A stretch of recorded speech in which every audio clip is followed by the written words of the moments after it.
Hello दोस्तों, कैसे हैं आप सब लोग। आशा करती हूँ अच्छे होंगे। हमारी आज की कहानी का नाम है अचार। गर्मी की छुट्टियां शुरू हो गई हैं। मानसी अपने 5 वर्षीय बेटे शिवांश को लेकर मायके आई। ना जल्दी उठने की टेंशन, ना किचन से कमरे तक की भागम भाग। ऐसा लगता है सारा सुकून इस मायके नाम में समाहित हो गया है। महीनों से जो माइग्रेन परेशान कर रहा था, आज काफ़ी कम लग रहा है। तभी भाभी की आवाज़ से मानसी अपने विचार सागर से बाहर आई। दीनू काका, जरा 5 किलो अमिया ले आइए बाजार से। बड़ी बड़ी और ताज़ी देसी अमिया ले आना। मानसी बिस्तर से उठेगी या उसी से चिपकी रहेगी। मानसी की माँ रंजना जी ने आवाज़ लगाई, हाँ माँ, बस उठ ही गई और शिवांश को भी जगा देती हूँ। दीनू काका अमिया लेकर घर आते हैं। रिया, अरे काका, इसे अच्छी तरह धो दीजिए और सरोते से काट दीजिए। क्या बात है भाभी? आम के अचार की तैयारी हो रही है भाभी। मेरी सासू माँ की रेसिपी अलग है और माँ की बिल्कुल अलग। इस बार मैं भी यहाँ वाली रेसिपी सीख लेती हूँ। हाँ दीदी, बिल्कुल, मैं बस तैयारी कर देती हूँ। बाकी अचार डालने का काम तो मम्मी जी का है। मैंने तो आज तक नहीं सीखा। पता है क्यों? सीख जाऊंगी तो मुझे ही डालना पड़ेगा। इतना कहकर दोनों जोरों से हंस पड़ी। रंजना ने आम का अचार बना लिया। मानसी ने भी साथ में लगकर पूरी रेसिपी सीखी। 15 दिनों बाद मानसी की विदाई का टाइम आ गया। रिया भाभी एक छोटी सी डिब्बी में करीब 8-10 फाके अचार की लेकर आईं। दीदी, इसे भी पैक कर लेना, सबको पसंद आएगा। इतना जरा सा अचार देखकर मानसी को काफ़ी धक्का लगा। ऐसा लगा जैसे किसी ने दिल पर तेजी से प्रहार कर दिया हो। भाभी प्लीज़, मुझे आपका अचार नहीं चाहिए। अपना कीमती अचार अपने पास रखिए। इतना तो मैं अपनी कामवाली को दे देती हूँ। शोर सुनकर रंजना जी भी वहाँ आ जाती हैं। मानसी, भाभी ने जो प्यार से दिया है रख ले बेटा।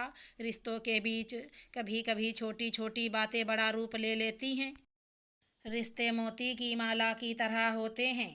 अगर टूटने पर जोड़ा जाए तो गांठ आ जाती है। माँ, मुझे ऐसी माला को गले से नहीं लगाना जिसमें मान ना हो, सम्मान ना हो। नहीं चाहिए ऐसा प्यार जो भीख लगे। माँ, आपको पता है, जब मेरी ननद विदा होती हैं, मैं और सासू माँ 1-2 किलो का अचार बना कर देते हैं, वो भी अपनी खुशी से।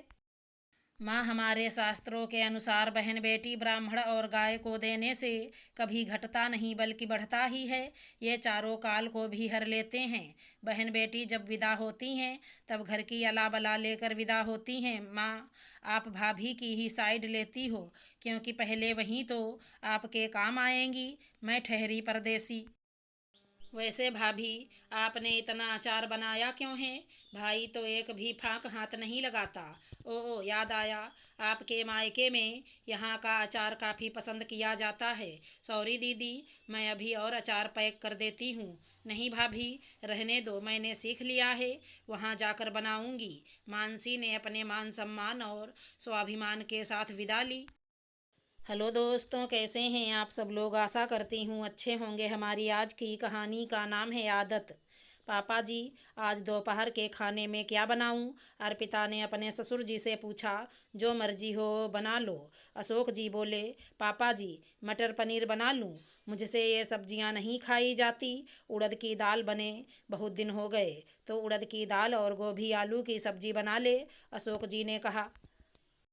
यह सुनकर अर्पिता मन ही मन सोचती हुई रसोई की तरफ चल दी। हर दूसरे दिन उड़द की दाल बनती है। अब तो मन भी नहीं करता दाल खाने का। अन्नू तो बिल्कुल नहीं खाएगी आज ये दाल। अन्नू के लिए पनीर की सब्जी बना लेती हूँ। जब अर्पिता ने सबका खाना लगाया तो अन्नू की प्लेट में पनीर की सब्जी देखकर अशोक जी बोले, बहू, ये पनीर की सब्जी कहाँ से आई? पापा जी, अन्नू के लिए बनाई थी। आज उसका दाल खाने का मन नहीं था। बहू तो थोड़ी सब्जी मुझे भी दे देती। मुझे पनीर की सब्जी कौन सा कड़वी लगती है। और ये बच्चों को दाल खिलाने की आदत डालो। अर्पिता ने कुछ जवाब नहीं दिया और थोड़ी सब्जी ससुर जी को भी दे दी। अर्पिता सोच रही थी, हमेशा यही होता है। अगर मैं अपनी पसंद की कोई सब्जी बनाने को कहती हूँ तो ससुर जी मना कर देते हैं, और जब मैं अलग से वो सब्जी बना लेती हूँ तो फिर वो सब्जी ज़रूर खानी है। अर्पिता की सास का देहांत हुए बहुत समय हो गया, तब से वही अपने ससुर का पिता से बढ़कर ख्याल रखती है। लेकिन शुरू से ही उसके ससुर की आदत है, खाने में जो भी अर्पिता बनाने के लिए कहेगी वो बोल देंगे, ऐसी सब्जी मैं नहीं खाता, और अपनी पसंद का खाना बनवाएंगे। फिर अर्पिता वही सब्जी अपने लिए या अपनी बेटी अन्नू के लिए बना लेगी तो फिर गुस्सा करते हैं कि मुझे नहीं दी, जबकि अर्पिता तो पहले उनसे ही पूछती है। कुछ दिन बाद अर्पिता का जन्मदिन था तो घर के सब लोग डिनर के लिए होटल में गए। अर्पिता ने देवर मयंक और बच्चों के लिए सूप ऑर्डर कर दिया। ससुर जी ने सूप के लिए मना कर दिया, ये सब चोचले मुझे नहीं पसंद। जब सूप आया तो अशोक जी बोले, बहू थोड़ा सूप मुझे भी दे ही दो। अब अर्पिता क्या करती, मयंक ने अपना सूप अशोक जी को दे दिया। अर्पिता ने आंखों ही आंखों में मयंक से कहा, मैंने पहले ही पूछा था तब मना कर दिया। मयंक ने भी इशारे से कुछ ना बोल पाने की असमर्थता जताई। सही बात है, वो कह भी क्या सकता था। फिर थोड़ी देर में खाने का ऑर्डर दिया तो अनु बोली, मम्मी मैं तो चाउमीन और पनीर टिक्का खाऊंगी। देवर ने भी अपनी पसंद बता दी। अशोक जी बोले, मुझसे तो ये सब खाया नहीं जाएगा, मुझे तो दाल तड़का कढ़ाई पनीर और रोटी मंगा लो। अब अर्पिता ने सबकी पसंद का खाना ऑर्डर कर दिया और अपने लिए भी दाल मखनी दम आलू और नान ऑर्डर की। जब डिनर आया तो फिर अशोक जी ने आदत के मुताबिक चाउमीन और पनीर टिक्का भी लिया और दाल मखनी दम आलू भी लिया। अब नतीजा ये हुआ कि जो अनु और अर्पिता की पसंद का खाना था वो तो सबने ले लिया, और अर्पिता के हिस्से में फिर वहीं दाल तड़का आ गई। अब तो अर्पिता का दिमाग खराब हो गया, उसका खाना खाने का मन नहीं हुआ और वो बिना खाना खाए वापस आ गई। घर आकर मयंक ने अशोक जी और छोटे भाई से कहा, अगर आप लोगों को वो ही खाना होता है जो अर्पिता अपने लिए या अनु के लिए बनाती है या ऑर्डर करती है तो पहले ही बता दिया करो, फिर वहीं ऑर्डर होगा। बाद में उसको आपकी पसंद का खाना ख़त्म करना पड़ता है, क्योंकि वो खाना फेंका तो जाएगा नहीं। पहले तो आप ये कह देते हो कि ये चोचलेबाजी हमें पसंद नहीं, फिर वहीं चोचलेबाजी आपको पसंद आती है। अगर आपको उसकी पसंद अच्छी लगती है तो उसे मानने में क्या दिक्कत है, इसमें आपकी इज्जत घट तो नहीं जाएगी। अशोक जी ने मयंक की बात सुनकर मुंह बना लिया। बोले, बहू ने सिखाकर भेजा है, अपने बाप के खाने पर उंगली उठा रहा है। मयंक को पता था कि उन दोनों को कहने से कुछ फायदा नहीं है। धीरे धीरे मयंक ने अर्पिता के साथ अपने पापा को बाहर होटल ले जाना बंद कर दिया।